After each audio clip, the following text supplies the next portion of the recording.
Nação, obviamente, a gente quer contratações para o Mengão queridão nessa janela de transferências. Obviamente, a gente torce por finais felizes com vários jogadores que o Flamengo está procurando no mercado, está negociando com clubes. Mas a gente não pode se esquecer que também temos jogadores que podem sair do Mengão queridão e enfraquecer um pouco o nosso elenco. Claro, vai depender da contrapartida, quem é que está saindo, quem é que está chegando.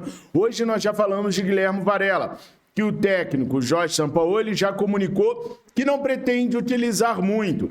Tem também a questão de Arturo Vidal, que sabe que vai ser pouco utilizado no Flamengo, ainda mais agora, com a chegada do Alan, que cumpre um espaço muito grande ali no meio de campo e que pode, inclusive, suprir uma ausência do King Arturo. Então, só aí são 2 jogadores internacionais que podem sair. Tem o caso do Pablo. Desde que Sampaoli chegou ao Flamengo, o Pablo foi muito pouco utilizado ou sequer entrou em campo. É também mais um jogador que o Sampaoli não pensa em utilizar. Rodrigo Caio nem deixa o treinador ter esperança para utilizá-lo, porque toda vez ele se lesiona nos treinos.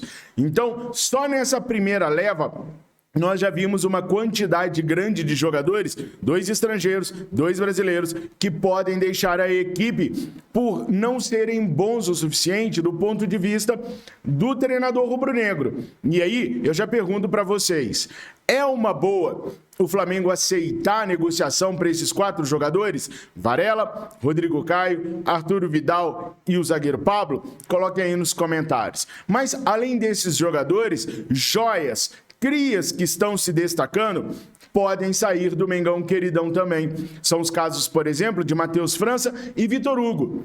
Ao longo desse vídeo eu vou falar para vocês como está a situação desses 2 jogadores. Como que o Flamengo pretende gerir a carreira desses 2 jogadores e o que pode acontecer com eles a partir da segunda-feira, dia 3 de julho, quando as propostas começam a se intensificar por jogadores, tanto as nossas para os outros, quanto a dos outros para nós. Mas eu quero começar falando para vocês que amanhã nós teremos a estreia de um reforço no Mengão queridão. É isso mesmo. Não, calma. Não é o Luiz Araújo que vai jogar amanhã contra o Fortaleza. Tampouco o Agostinho Rossi ou o Alan. Todos esses jogadores ainda precisam aparecer no BID e eles só podem aparecer no boletim informativo diário da CBF a partir do dia 3, segunda-feira. Então, como o jogo é amanhã, dia 1º, ninguém vai jogar pelo Mengão queridão, nenhum dos reforços. Mas que o Flamengo ganha um reforço em campo amanhã, ganha. Agostinho Rossi, a partir de amanhã, já pode treinar no CT do Flamengo. Como eu disse para vocês meses atrás, o Boca Juniors não liberaria e não liberou o Agostinho Rossi para começar seus treinos ou ter sua imagem associada ao Flamengo antes do fim do contrato. Por isso, o Flamengo até agora escondeu o goleiro, vamos colocar assim. Vocês não viram o goleiro aparecer em nenhuma publicidade do Flamengo, em nenhuma publicação do Flamengo, tampouco no CT do Ninho do Urubu. Amanhã é o dia efetivo que Agostinho Rossi poderá livremente assinar seu contrato com o Flamengo, andar pelo Ninho do Urubu, ser filmado com as cores rubro-negras e começar sua jornada para poder ser titular do Mengão queridão. Matheus Cunha, que teve seu contrato renovado recentemente, já está há um bom tempo no gol do Flamengo e vem se mostrando cada dia melhor. Pelo menos na minha opinião. Estou errado? Você que está aí do outro lado já confia no Matheus Cunha? Você, a partir de amanhã, quer o Agostinho Rossi titular da equipe do Mengão queridão ou não? Mantém-se o Matheus Cunha até ele dar brecha para o Agostinho Rossi entrar, porque a gente sabe que goleiro não é substituído, gente, né? Não tem essa de, o Matheus Cunha entra, depois eu coloco o Agostinho Rossi. É preciso que o titular falhe em algum momento para o outro ter oportunidade, ou se lesione ou aconteça alguma coisa. Você, se fosse o Sampaoli, manteria o Rossi, manteria o Cunha no gol ou colocaria o Rossi tão logo ele tivesse em condições de jogo para ver do que ele é capaz? Como você administraria a questão do gol do Mengão queridão? Coloca aí nos comentários que eu quero muito saber a sua preferência para a meta rubro-negra. Bom, eu já falei para vocês, comecei a falar para vocês que a janela de transferências está se abrindo e com isso o vai e vem vai começar, de fato, porque até agora é muita conversa e pouca transação. Uma das transações que aconteceram hoje e que foi noticiada pelo Fabrício Romano, craque, né? Tem nome de craque nas informações, não, brincadeira. Pelo jornalista italiano Fabrício Romano, é o Pablo Mari. Sabiam que o Pablo Mari pode estar dando para o Flamengo 12 milhões de reais? Gente, nós criticamos muito aqui a gestão do Landim em várias situações. A gente critica aqui Marcos Braz e Bruno Spindel em várias situações. Mas na questão do Pablo Mari, meu Deus do céu. O Pablo Mari já rendeu dinheiro demais para o Flamengo e continua rendendo. Nenhuma aplicação, nenhum investimento, nada no mundo deu tanto dinheiro para alguém quanto o Pablo Mari deu para o Flamengo. 12,4 milhões de reais é a grana que o Flamengo pode estar ganhando na transação do Pablo Mari, que está saindo oficialmente do Arsenal e indo para o Monza da Itália. A transação envolve a casa dos 6 milhões de euros, mas como o Flamengo tem 40% dos direitos do jogador, isso deve dar ao Flamengo 2 milhões de euros, convertendo 12,4 milhões de reais. É absurda as quantias milionárias que o Pablo Mari já trouxe para o Flamengo, sem contar o que ele fez em campo ao lado do Rodrigo Caio em 2019. Disparado, de longe, a contratação que mais rendeu técnica e financeiramente ao Flamengo. Ou vocês se lembram de outro jogador que tenha sido tão bom dentro de campo quanto o Pablo Mari e tenha rendido cifras tão grandes quanto essas que o Pablo Mari rendeu para nós? Agora, tem mais jogador que pode render cifras para nós e eu não sei se todos nós estamos preparados para sentir as ausências desses jogadores. Vamos começar pelo Matheus França? Quem me acompanha aqui sabe há muito tempo que eu venho falando aqui que a diretoria rubro-negra tem como plano vender o Matheus França. Gente, eu falo isso em vídeos do meio do ano passado, porque sempre foi essa a ideia da diretoria rubro-negra. E agora o GE trouxe a informação que 5 clubes da Inglaterra e um clube da Alemanha fizeram sondagens recentemente ao jogador. A diretoria do Mengão queridão aposta numa venda do jogador nesta janela. Torce até por isso. Como eu venho relatando para vocês, o Flamengo espera receber no mínimo 25 milhões de euros pelo atleta, que daria mais de 100 milhões de reais pelo jogador. O Flamengo queria mesmo era 30 milhões, mas 30 milhões vai ser muito difícil de conseguir num jogador tão jovem.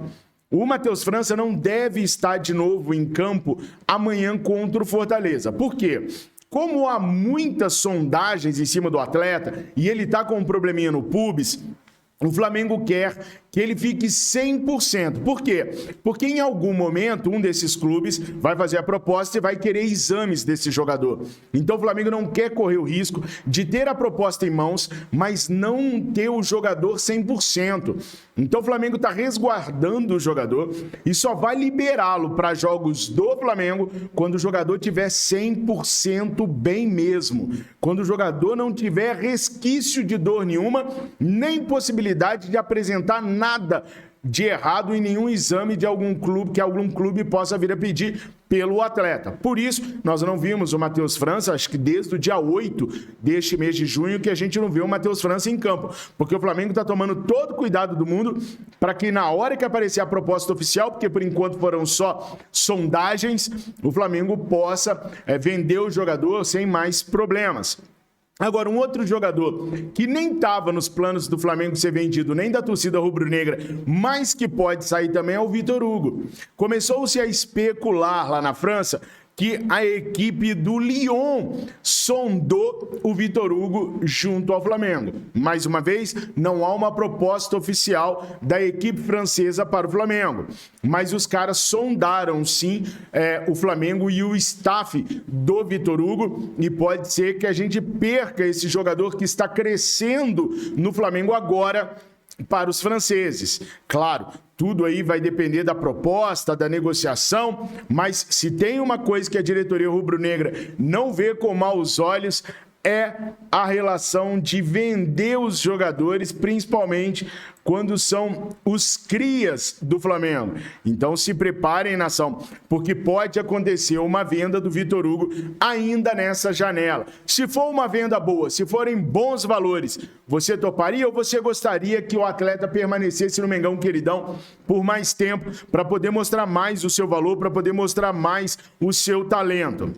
Em contrapartida, eu trouxe a notícia aqui para vocês em primeira mão que o Flamengo está negociando com o Alex Telles, do Manchester United. O jogador é atleta do Bertolucci, que é muito próximo do Flamengo, já negociou vários jogadores com o Mengão Queridão, o último deles, o Alan, do Atlético Mineiro, e o jogador desistiu de ir para o Benfica por motivos misteriosos. Esses motivos misteriosos poderia ser uma negociação com o Mengão Queridão, porque o empresário dele gosta do Flamengo e para ele a visibilidade seria muito boa. O Felipe Luiz está deixando o Flamengo no final do ano agora. Provavelmente deve se aposentar. Mas o Mengão já está procurando por um jogador neste momento. Marcos Braz está conversando com o Bertolucci e nos próximos dias a gente pode ter novidades sobre esse caso também. Começa a se especular no Chile e na Argentina um interesse antigo do Boca Juniors pelo Arturo Vidal e pode ser que o chileno acabe no Boca Juniors. O chileno já disse por mais de uma vez que gostaria de jogar no Flamengo, no América do México ou no Boca Juniors. No Mengão Queridão ele já concretizou seu sonho. No América do México, não há uma grana efetiva do América do México para pagar os salários que o Arturo Vidal quer. No Colo-Colo, que é o sonho do jogador, não existe um projeto fundamentado para tirar o jogador agora. Seria algo só para janeiro. O Boca Juniors aparece como uma opção. O Arturo Vidal já falou que quer ficar no Flamengo até o final do ano. Os argentinos podem mandar um emissário ao Brasil para tentar convencer o Vidal a ir para lá agora, no meio do ano. O Flamengo não se oporia, não colocaria nenhum empecilho, nem nenhum obstáculo para que o jogador atuasse em uma outra equipe. Na verdade, é o desejo do Flamengo que o Vidal saia. Mas o Vidal quer ficar até o final do ano para poder colocar na sua prateleira pelo menos mais 3 títulos: Libertadores, Brasileirão e Copa do Brasil. Por falar em Brasileirão, amanhã tem jogo contra o Fortaleza no Maracanã. Será que os jogadores vão mostrar o mesmo empenho que mostraram no meio da semana pela Libertadores? Será que eles vão querer dar a resposta para a nação rubro-negra de que não estão escolhendo jogos, nem estão escolhendo campeonatos? O que vocês acham, nação? Vamos ver um desempenho brilhante frente à equipe do técnico Vojvoda? Ou vamos ver mais um jogo godorrento do Mengão Queridão pelo Brasileirão? O Flamengo está na 3ª colocação. Se vencer amanhã, ultrapassa o Grêmio e fica mais perto do Botafogo, que perdeu seu grande maestro, o técnico Luiz Castro. Agora, o Botafogo tende a cair muito na tabela do Brasileirão, porque até outro treinador conseguir fazer com a equipe o que o Luiz Castro fazia, se é que vão conseguir, vai demorar. E é agora que está na hora do pulo do gato. Pulo do gato? Não. É agora que está na hora do voo do urubu. Então é importante os jogadores se dedicarem amanhã para essa vitória do Mengão Queridão. O que vocês acham? Qual é o palpite de vocês? Nação, por enquanto é isso. Eu volto com mais informações do Mengão Queridão tão logo as tenha. Fiquem com Deus. Saudações rubro-negras. Mengo, mengo, mengo, mengo.